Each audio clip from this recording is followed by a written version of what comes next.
नमस्कार व्यूअर्स, मैं हूं अमीश देवगन और आप देख रहे हैं देश का सबसे लोकप्रिय कार्यक्रम आर पार। कहते हैं कि सियासत में हर दांव के पीछे कोई ना कोई बड़ा टारगेट जरूर होता है। तो सवाल है कि आखिर विपक्ष का निशाना क्या है? प्रधानमंत्री नरेंद्र मोदी और देश के गृह मंत्री अमित शाह पर सियासी हमला करना, जनता से जुड़े मुद्दे उठाना या फिर अपनी गलतियों से सीखना? यह सवाल आज मैं इसलिए उठा रहा हूं क्योंकि विपक्ष इन तीनों ही मोर्चों पर फेल साबित हो रहा है।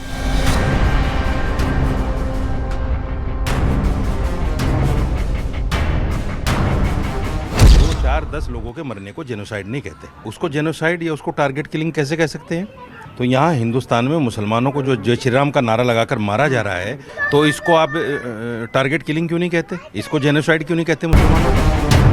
क्या हिंदू हित पर प्रहार कुछ नेताओं और मौलानाओं का फेवरेट एजेंडा बन गया है? बांग्लादेश में हिंदुओं के साथ क्रूरता हो रही है, बेरहमी से मौत के घाट उतारा जा रहा है, लेकिन इसे नरसंहार कहा जाता है तो भारत में मौलाना रशीदी को मिर्ची लग जाती है।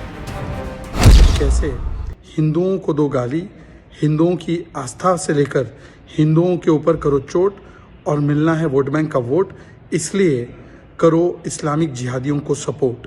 ये इनकी मानसिकता और मंशा है। कांग्रेस के दो दिग्गज नेता दिग्विजय सिंह और राशिद अलवी तो पहले ही बंगाल में जो हो रहा है उसे एक्शन का रिएक्शन बता चुके हैं।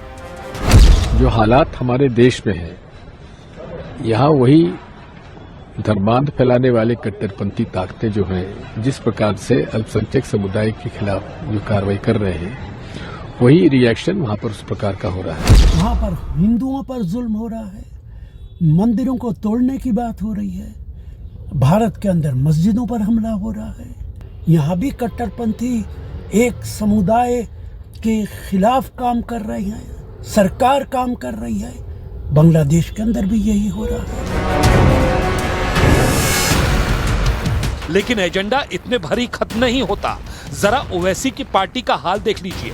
आज लखनऊ में प्रधानमंत्री नरेंद्र मोदी ने राष्ट्र प्रेरणा स्थल का लोकार्पण किया और पंडित अटल बिहारी वाजपेयी, श्यामा प्रसाद मुखर्जी और पंडित दीनदयाल उपाध्याय की भव्य प्रतिमाओं का अनावरण हुआ।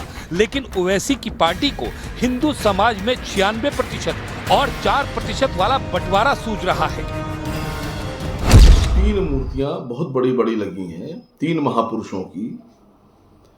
पहली है पंडित दीनदयाल उपाध्याय जी की, दूसरी पंडित श्यामा प्रसाद मुखर्जी जी की और तीसरी पंडित अटल बिहारी वाजपेयी जी की।